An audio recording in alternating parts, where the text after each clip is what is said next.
देश दुनिया की सारी बड़ी खबरों के साथ के सामने मौजूद दोस्तों, सबसे पहले सबसे बड़ी आपको बताएंगे जहां पर राहुल गांधी के हेलीपैड पर ट्रैक्टर चला के तहस नहस करके लग रहा था कि राहुल गांधी को आने से रोक दिया जाएगा दोस्तों, लेकिन इसके बावजूद पहुंचे हैं राहुल गांधी और इसके बाद राहुल ने अपने समर्थन में ऐसी भीड़ खींची है दोस्तों, जिसके बाद कईयों के हाथ पैर फूलने लगे हैं। बताएंगे किस तरीके के है पूरी अपडेट दोस्तों, और कैसे बंगाल के अंदर राहुल गांधी की एंट्री पहले ही दिन रही जोरदार तरीके की, धमाकेदार, और आज होने जा रही है इंडिया गठबंधन की बड़ी बैठक दोस्तों। मल्लिकार्जुन खड़गे की अध्यक्षता में बताएंगे कौन से मामले को लेकर यह बैठक होने वाली है। इसी के साथ में 7वीं पास बीजेपी के नेता को बनाया गया है मुख्यमंत्री दोस्तों, जिसके बाद पार्टी के कार्यकर्ताओं में जबरदस्त तरीके की है नाराजगी। बताएंगे सामने से बीजेपी के पुराने और आरएसएस के टाइम के उप मुख्यमंत्री ने कुछ ऐसी बात बोली है जिससे पार्टी के अंदर आपसी विवाद खुलकर सबके सामने आ गया है दोस्तों। इसी के साथ में दक्षिण भारत के कई सारे मुख्यमंत्री को एकजुट किया जा रहा है, और क्या बीजेपी से समर्थन वापस लेने का दबाव झेल पाएंगे चंद्रबाबू नायडू दोस्तों। बताएंगे कौन से मामले को लेकर दक्षिण भारत पूरी तरीके से एकजुट हो रहा है बीजेपी की रणनीति को पूरी तरीके से फ्लॉप करने के लिए दोस्तों। एक एक करके चलेंगे आज की सारी बड़ी खबरों की, लेकिन उससे पहले अगर आप भी मानते हैं कि राहुल गांधी के हेलीकॉप्टर को उतरने से रोकने के लिए हेलीपैड को खोद देना और फिर राहुल गांधी का बंगाल में एंट्री करना और इसके बाद रिकॉर्ड तोड़ भीड़ इकट्ठा कर देना, यही कांग्रेस पार्टी की ताकत है, तो इस वीडियो को लाइक करके लाल बटन दबाकर चैनल को सब्सक्राइब करके बेल आइकन दबाकर कमेंट बॉक्स में अपनी राय जरूर लिखकर बताएगा दोस्तों। चलते हैं सबसे पहले सबसे बड़ी ब्रेकिंग न्यूज अपडेट की तरफ, जहां पर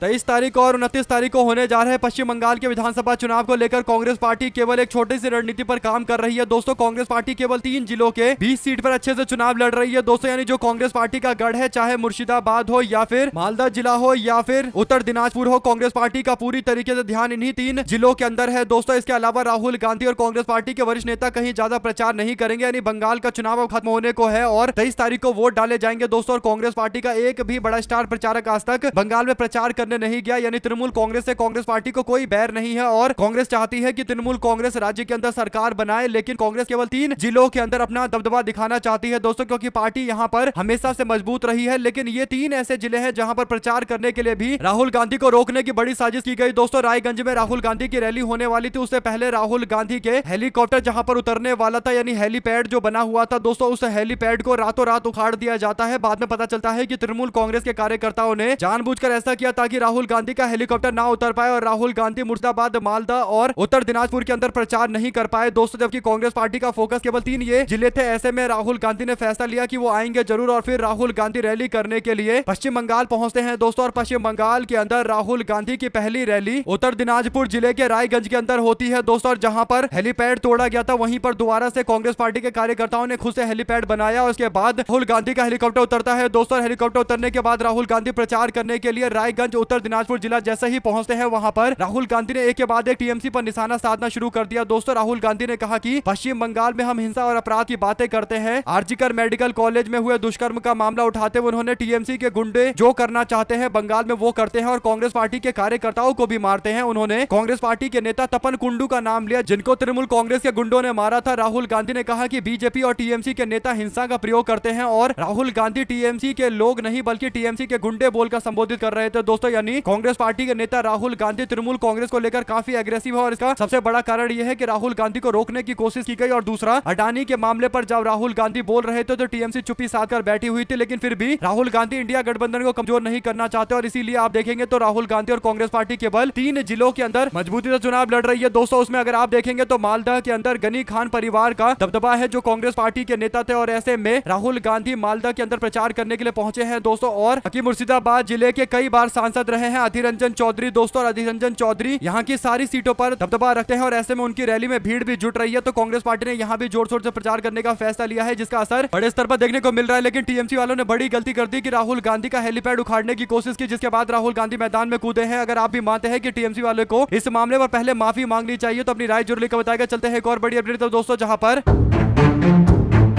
महिला आरक्षण बिल को लेकर इंडिया गठबंधन की आज हाई प्रोफाइल बैठक होने जा रही है दोस्तों। 3 बजे मल्लिकार्जुन खड़गे के अध्यक्षता में यह बैठक होगी, और 16 तारीख यानी कल से शुरू होने वाले संसद के सत्र को लेकर चर्चा होने वाली है। इंडिया गठबंधन किस रणनीति पर आगे बढ़ेगी इसे लेकर पूरी तरीके से चर्चा चल रही है दोस्तों। साथ साथ चलते हैं एक और बड़ी खबर की तरफ, जहां पर भारतीय जनता पार्टी ने बिहार के अंदर अपने एक ऐसे व्यक्ति को मुख्यमंत्री बनाया है दोस्तों, जिनके पास 7वीं की डिग्री तो है लेकिन 8वीं की डिग्री नहीं है, यानी केवल 7वीं पास है दोस्तों। सम्राट चौधरी को बीजेपी ने अपना मुख्यमंत्री बनाया, तो भारतीय जनता पार्टी के नेता जिन्होंने सम्राट चौधरी का नाम बीजेपी के विधायक दल की बैठक के दौरान प्रस्तावित किया। विजय कुमार सिन्हा जो उप मुख्यमंत्री भी थे भारतीय जनता पार्टी के, उन्होंने बयान देते हुए एक बड़ी बात कही। दोस्तों विजय सिन्हा कहते हैं कि हम बीजेपी के एक सिपाही है, हमारी पार्टी की ये तीसरी और चौथी जनरेशन है, वर्षों बरस तक जमीन पर मेहनत की है, पसीना बहाया है, लहू बहाया है, बलिदान दिया है, आज कमल खिलाने का अवसर आया है और मैंने बीजेपी के सिपाही के नाते अपने कमांडर के आदेश के अनुसार गठबंधन की राजनीति को लेकर चलने के लिए हमने सम्राट चौधरी का नाम प्रस्तावित किया है। यानी जिस शब्द का वो इस्तेमाल कर रहे हैं कि गठबंधन की राजनीति चलाने के लिए हमने सम्राट चौधरी का नाम प्रस्तावित किया है, इससे पता चल रहा है कि मजबूरी में चुना गया नाम है सम्राट चौधरी, क्योंकि गठबंधन रखना है नीतीश कुमार की पार्टी के साथ में और बीजेपी तभी सरकार चला सकती है, अपना मुख्यमंत्री बना सकते हैं जो नीतीश सपोर्ट करे। और इसीलिए बीजेपी मजबूरी में यहाँ पर 15 साल आरजेडी के नेता और 3 साल जनता दल यूनाइटेड के नेता और मात्र 9 साल बीजेपी के नेता सम्राट चौधरी को मुख्यमंत्री बना रही है दोस्तों। और पूरी जिंदगी बीजेपी में बिताने वाले नेताओं को साइडलाइन कर दिया गया है। और भाजपा के नेता विजय कुमार सिन्हा के बयान से पता चल रहा है कि गठबंधन की मजबूरी के कारण इनको आगे करना पड़ा है और इसे आने वाले दिनों के अंदर पार्टी की फूट और बढ़ने वाली है, इसमें कोई दो राय नहीं है। आप लोग अपनी राय जरूर लिखकर बताएगा। साथ साथ चलते हैं एक और अपडेट की तरफ दोस्तों, जिसमें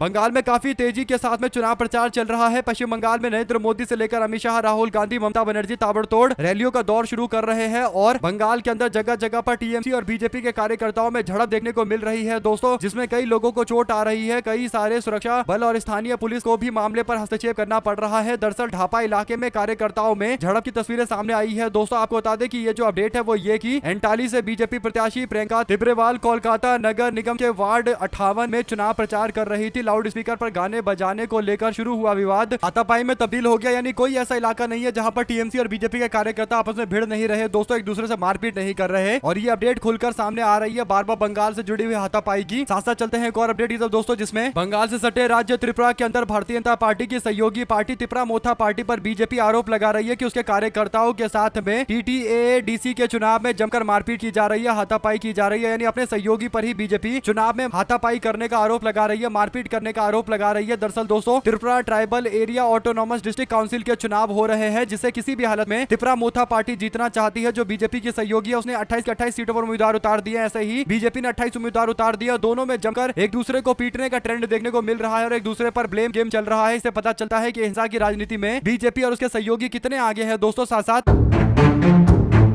परिसीमन का मामला उठाते हुए सोनिया गांधी ने बताया था कि कैसे देश के अंदर एक बड़ी साजिश चल रही है और कैसे दक्षिण के राज्यों को कमजोर करने की एक कोशिश चल रही है। ऐसे में दोस्तों एमके स्टालिन के बाद अब कांग्रेस पार्टी के तेलंगाना के मुख्यमंत्री रेवंत रेड्डी भी मैदान में कूदे हैं दोस्तों। जो अपडेट है वो ये कि दक्षिण के 2 प्रमुख गैर बीजेपी शासित राज्य जिसमें मुख्यमंत्री एमके स्टालिन और रेवंत रेड्डी ने मंगलवार को परिसीमन के मामले को लेकर केंद्र सरकार के फैसले पर निशाना साधते हुए कहा कि हम लोग बहुत बड़ा आंदोलन करेंगे। दक्षिण भारत के अलग अलग राज्यों में जोरदार तरीके का आंदोलन किया जाएगा, चाहे तेलंगाना हो या तमिलनाडु या फिर आंध्र प्रदेश हो, हर जगह पर विरोध प्रदर्शन होंगे। दक्षिण के राज्यों को उनकी हिस्सेदारी को कमजोर करने की कोशिश की जा रही है। परिसीमन के नाम पर दक्षिण भारत की हिस्सेदारी को केंद्र की सत्ता में कमजोर किया जा रहा है और इसका पुरजोर तरीके से विरोध किया जाएगा। और सोनिया गांधी ने जब यह मुद्दा उठाया दोस्तों तो एमके स्टालिन ने एक वीडियो बनाकर एक मैसेज दिया और कहा कि मैं चेतावनी देता हूं कि अगर हमारे राज्य के लोगों को परेशान किया गया, खासकर जब परिसीमन होगा और सीटों की संख्या बढ़ाई जा रही है और हमारे राज्य को कम सीटें बढ़ाई जाएगी और बिहार उत्तर प्रदेश नॉर्थ के राज्यों में ज्यादा सीटें बढ़ाई जाएगी, तो हम लोग जोरदार तरीके का विरोध करेंगे। अब देखते हैं भारतीय जनता पार्टी कल किस तरीके का रोड मैप लेकर आती है दोस्तों और क्या असली आंकड़े हैं परिसीमन के, उसे लेकर ही पूरी अपडेट आगे आने वाले दिनों के अंदर सामने आएगी। कुल मिलाकर दोस्तों परिसीमन का मुद्दा उठेगा तो एआईएडीएमके और भारतीय जनता पार्टी का गठबंधन तमिलनाडु में बुरी तरीके से चुनाव हारेगा दोस्तों। आप लोग इस पर अपनी राय जरूर लिखकर बताएगा। साथ साथ चलते हैं एक और बड़ी खबर की तरफ, जहां पर पंचायत और शहरी निकाय के चुनाव कराने से बीजेपी के लोग लगभग हर राज्य के अंदर डरते हैं दोस्तों। और सचिन पायलट ने बीजेपी के डर पर निशाना साधते हुए कहा कि सत्तारूढ़ पार्टी हार का इतना डर उनके अंदर है कि वो जानबूझकर स्थानीय निकाय चुनाव नहीं करवा रहे हैं। राजस्थान के पूर्व मुख्यमंत्री अशोक गहलोत ने भी मंगलवार को राज्य सरकार के पंचायत और शहरी निकाय चुनाव न कराने को लेकर राष्ट्रपति और राज्यपाल से मामले पर दखल देने की उम्मीद की दोस्तों। सिविल लाइंस स्थित आवास पर पत्रकारों से बात करते हुए उन्होंने कहा कि डॉक्टर बाबा साहब भीमराव अंबेडकर के संविधान में साफ तौर पर लिखा हुआ है कि हमको स्थानीय इलेक्शन कराने हैं, यानी लोकल बॉडी के इलेक्शन करवाने हैं, लेकिन बीजेपी वाले जानबूझकर टाल रहे हैं क्योंकि भाजपा को डर सता रहा है कि लोकल बॉडी के चुनाव में हार मिलेगी तो भारतीय जनता पार्टी आने वाले राजस्थान के चुनाव में किस मुंह से आगे बढ़ेगी दोस्तों। और सचिन पायलट ने भी कहा कि राजस्थान में बीजेपी सरकार वास्तविकता में पंचायती चुनाव नहीं करवाना चाहती है, पंचायती राज का चुनाव नहीं करवाना चाहती है। और सबको पता है कि पूरे देश में अगर कहीं पर पंचायती राज सबसे ज्यादा मजबूत है तो वो राजस्थान के अंदर मजबूत है दोस्तों, और पंचायती राज को कमजोर करने की कोशिश कर रही है, इसीलिए बीजेपी चुनाव नहीं करवा पा रही। वरना राजस्थान को एक केस के तौर पर जाना जाता है कि देश में अगर सबसे सफल कहीं पंचायती राज सिस्टम है तो वो राजस्थान के अंदर है दोस्तों। ऐसे में बीजेपी सरकार जो आनाकानी कर रही है, चुनाव नहीं करवाना चाहती, इसके पीछे क्या मंशा है भाजपा वालों की, ये सबके सामने आ चुकी है। आप लोग अपनी राय जरूर लिखकर बताएगा। साथ साथ चलते हैं एक और बड़ी अपडेट की तरफ दोस्तों, जिसमें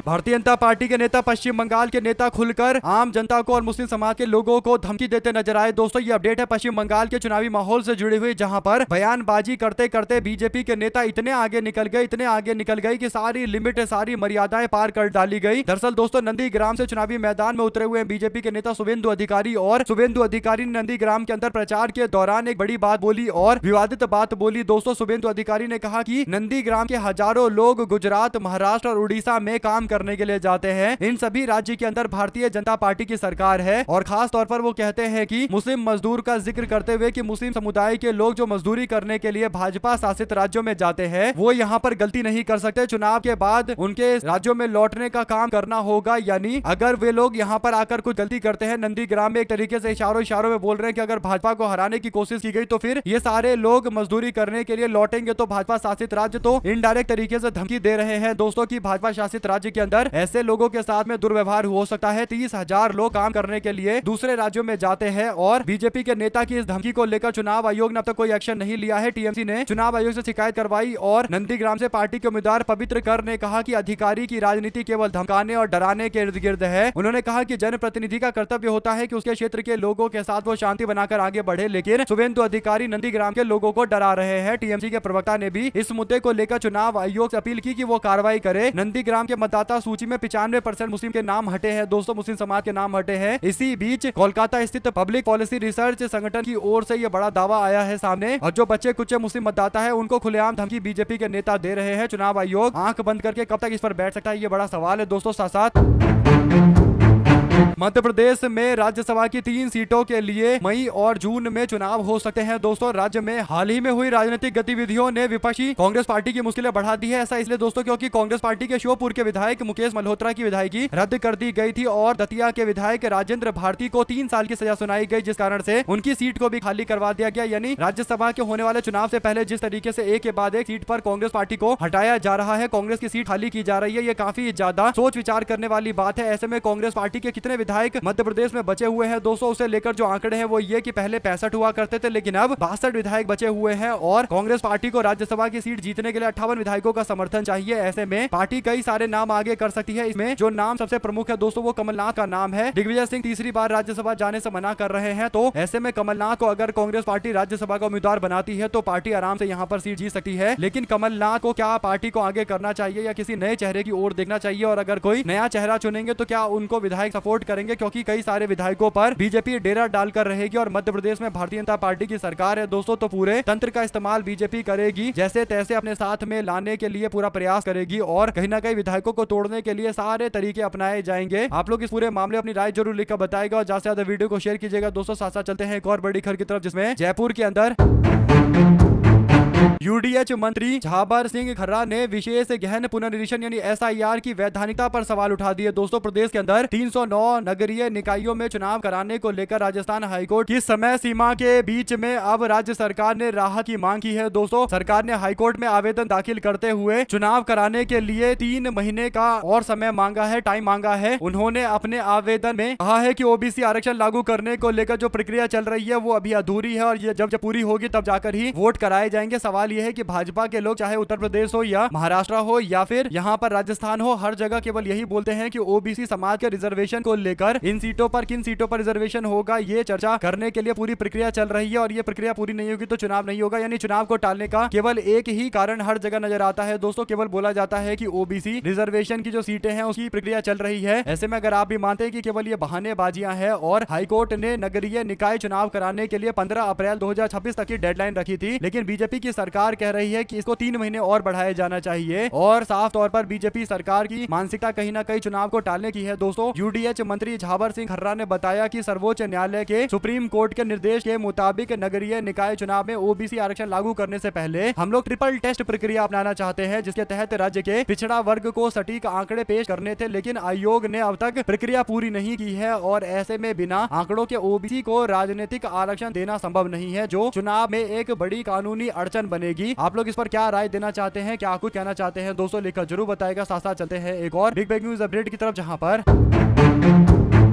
एजेपी यानी असम जातीय परिषद की कुकी चौधरी जो चुनावी मैदान में उतरी हुई थी हिमंता बिस्वा शर्मा के खिलाफ, दोस्तों उनकी मां राष्ट्रीय महिला आयोग पहुंची है यानी एनसीडब्ल्यू में शिकायत दर्ज कराई गई है, जिसमें उन्होंने आरोप लगाया है कि विधानसभा चुनाव प्रचार के दौरान झूठे, निराधार और दुर्भावनापूर्ण बयान दिए गए थे। 11 अप्रैल को दायर अपनी शिकायत में वरिष्ठ चौधरी ने दावा किया कि शर्मा के बयान उन्हें बदनाम करने और गुवाहाटी सेंट्रल में असम जातीय परिषद के उम्मीदवार को राजनीतिक रूप से निशाना बनाने के इरादे से किया गया है। मेरे खिलाफ फर्जी प्रचार किए गए यानी कुकी चौधरी जो एक महिला है दोस्तों और बीजेपी के नेता हिमंता बिस्वा शर्मा की विधानसभा सीट पर जोरदार तरीके से चुनाव लड़ी थी, उनके खिलाफ एक बड़ी साजिश चल रही है। 2 अप्रैल को बीजेपी के नेता ने दावा किया कि सुजाता गुरुंग चौधरी ने गौमांस के सेवन से संबंधित सोशल मीडिया पर पोस्ट किया, समाज के कुछ वर्ग के प्रति आपत्तिजनक टिप्पणी की और पाकिस्तान का समर्थन किया, जिसे सनातनी लोगों की भावनाओं को ठेस पहुंचा है और ऐसे कई और आरोप लगाए गए, जिसके बाद कुकी चौधरी की मां नेशनल कमीशन और वुमेन पहुंची है। दोस्तों अब देखते हैं इस मामले पर क्या कोई कार्रवाई होगी या नहीं होगी, क्योंकि हिमंता बिस्वा शर्मा पर कई तरीके के गंभीर आरोप लगते हैं, लेकिन हर बार हिमंता बिस्वा शर्मा बकर निकल जाते हैं। दोस्तों साथ साथ बंगाल के चुनाव से पहले ममता बनर्जी ने आरोप लगाया कि आखिरी चुनाव पर टीएमसी के बूथ एजेंटों को गिरफ्तार करने की एक साजिश चल रही है, यानी टीएमसी के जो बूथ एजेंट है उनको वोट डालने से रोकने के लिए और वोट डलवाने से रोकने के लिए बड़े स्तर पर गिरफ्तारी की जाएगी। जो अपडेट है दोस्तों वो ये की